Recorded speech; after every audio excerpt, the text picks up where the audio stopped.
What's up, gang? Thanks for joining the Undiplomatic podcast on the road. So I'm sitting in the Kapiti Coast, which is kind of like the undeveloped Riviera of New Zealand. This is the beach in my neighborhood, but there's a bunch of threads that are going on in the real world right now, and it's all epochal stuff. Like everybody recognizes that, like shit is changing in the world. And I kind of wanted to just address the fact that, like, I see all these various threads as like very much connected.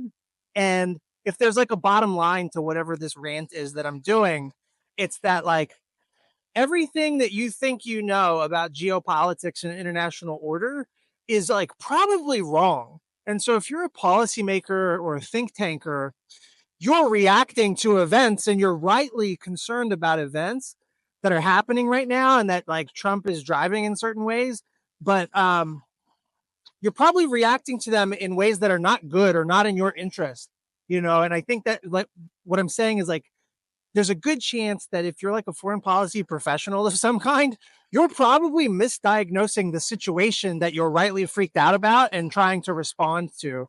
So let me just tie a couple of these threads together real quick, right? One is the emergence of this thing called the network state, which is this idea that comes out of Silicon Valley starting in the 90s, but has really gained traction. And it's part of the ideology of these, like, Silicon Valley fuckheads who are basically want to do, they call it a reverse FDR, right? Mark Andreessen called it that specifically. He wants to do a reactionary monarchy in America, and they see Trump as a good avatar for that. But one of the reasons why the tech bros want that specifically is the fact that, like, if you have a monarch, he uses state power on behalf of your oligarchic tech bro interests, your billionaire interests. So Trump, he disestablished the Presidio Trust in San Francisco. So all that gorgeous land that looks kind of like what's in my background here with the Golden Gate Bridge and shit, he disestablished that land as a public trust so that it could be privatized, so that these network state bros can create their own exit from American society and American governance within US sovereign territory. They're trying to create new sovereignties. And there's an entire geopolitics around that. So in French Polynesia, Peter Thiel tried to do the same thing, set up this network state, carve out a sovereignty within the colony of French Polynesia, like within their territory, but they're actually a colony of France, right? So this is what they've been trying to do, is like create new sovereign nations where they can be tech bro kings, right? And the geopolitics of that has to do with challenging the state form itself and leveraging state power to challenge the state form. So this Greenland stuff, Trump has said specifically, like, and the world needs us to have Greenland, including Denmark. Denmark has to have us have Greenland. This is needed for living space for Americans. And that's just Lebensraum. Like, that's imperialist foreign policy, like, very nakedly. But like Sam Altman, OpenAI, also advocates of the network state, they were on the record as early as 2018 and 2019 saying that specifically they want Greenland to be Mars on Earth. They want Greenland to be the largest section of territory in the world that can become a new sovereignty. So Trump is dead and serious about taking Greenland, but it's not really for America. It's for the network state that will create a new nation there, basically run by tech bros who can be kings, right? Establish a new kind of feudalism. And the imperialist aspect of that is not just the Trump land grab conquesty stuff. It's also that, like, because there are critical minerals in New Zealand or in Greenland, the ability to extract that is a source of payment or rent seeking that Trump and the US state will get, right? So network state, Greenland imperialist foreign policy, carving up new sovereignties. And what that means is that this idea of the network state, it's of course dystopia wherever they emerge because it's not going to be democratic. but also it's going to be challenging existing nation states. And that's a source of potential conflict. And at the same time, what we're seeing in Greenland, the proof is Greenland, that the network state itself requires an imperialist foreign policy in order for it to happen. So Trump is doing an imperialist foreign policy, right? So that's like one set of strands. And JD Vance went over there. It was a shambolic visit, total failure. But he's asserting that bullying imperialist swagger, right? He showed up at the US military base there, and nobody in Greenland could do anything about it. Nobody in Denmark could do anything about it. And that gets me to the other strand, which, if you've seen the remarks from Canadian ministers of parliament or from the Canadian prime minister the other day, the old relationship we had with the United States, based on deepening integration of our economies and tight security and military cooperations, is over. They're saying unprecedented stuff about needing to break away from America's security architecture, that they are not secure relative to America. The era of integrating with America or relying on America in any way is over. They very clearly see the United States as a kind of threat. And that's an emerging narrative, like everywhere I look. In my timeline on social media and shit, I see reasonable people screaming that the world needs to unite against America now, right? And what's funny is, like, a lot of this is being driven by like nations responding to Trump's tariff regime, right? Countries like the UK and like France and like Canada and like Australia and like Japan, even, they're being subject to tariffs, and they thought they were special boys. They thought they were going to be exempt from Trump's nightmare. And as long as they were on the in group, they were okay with Trump's fascist foreign policy, basically, right? So now that they're subject to tariffs as well, Australia is even part of this so-called Dirty 15, the 15 countries who are most targeted by Trump's tariffs. Like, the thing that you need to know about that is that the tariffs themselves are a form of accelerationism for the far right, right? And it's not that tariffs can never serve a good purpose. There's times when they can. I've written about this. But tariffs, the way that Trump is doing them, are part of an economic nationalist agenda. They're trying to do, like, it's like zombie economic nationalism.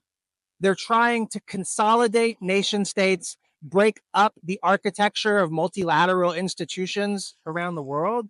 And then, because you have individual nation states taking care of themselves and becoming more autarkic, those nation states also will have to increase military spending. Well, guess what? Everywhere you increase military spending, you also necessarily have to austeritize your society. That is the recipe for the far right. So, like, what all of this tariff stuff is doing, the consolidation of nation states as the dominant form of international politics. I mean, some people think it always was, but, like, that's accelerating the power of the far right in democratic societies. Super fucking dangerous, right?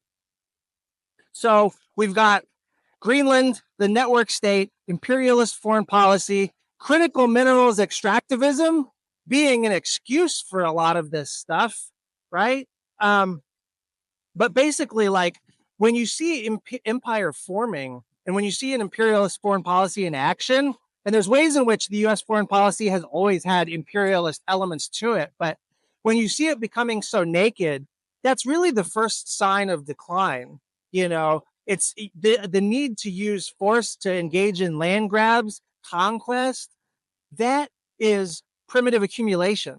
That's what you do. You mobilize state power for profit. That's what you do when you can no longer rely on the market for your wealth, for your national growth, for prosperity. You have to mobilize state power, right? So in an era of low growth, where all of America's favored policies and neoliberalism and such are just not paying off, they turn to an imperialist foreign policy. They engage in forms of primitive accumulation, like critical minerals extraction, and basically bet on it, right?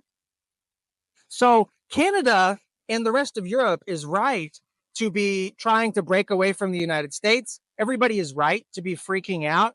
What is needed more than ever right now is like a Congress of Vienna, but like not a shitty reactionary imperialist kind, but like a global one, and not just a European kind, but a global one.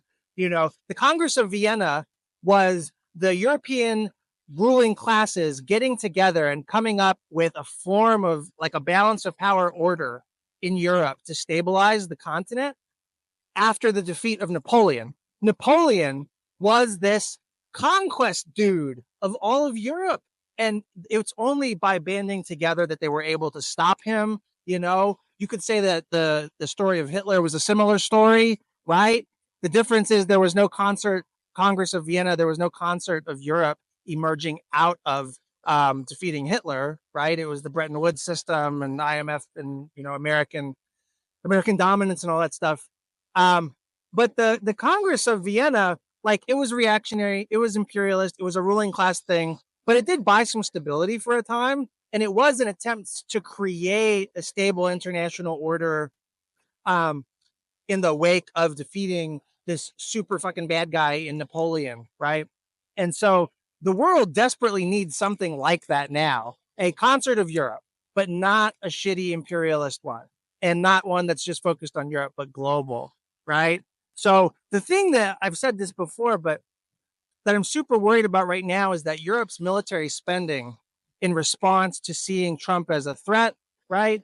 It's, if you don't have a strategy for it, you're going to necessarily probably impose austerity on your population, and then that increases the strength of the far right.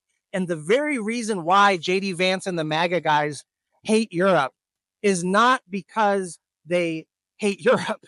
It's because they hate who's in charge in Europe. So they want the far right for political formations to take over all the countries in Europe, and then they can form a civilizational bloc, an imperial bloc, and that will contend with the horde, the other barbarian hordes, the darker races, etc. And that's the kind of world that they envision. And the tariffs are part of that. Walking away from security arrangements is part of that. Breaking up multilateral institutions is part of that. And convincing other nations to arms race and jack up military spending is also part of that, right? And again, this is all happening in the context of like globalization no longer paying off, And if you think that this world is going to benefit you and you're not an oligarch and you're not a billionaire, you're just fucking wrong.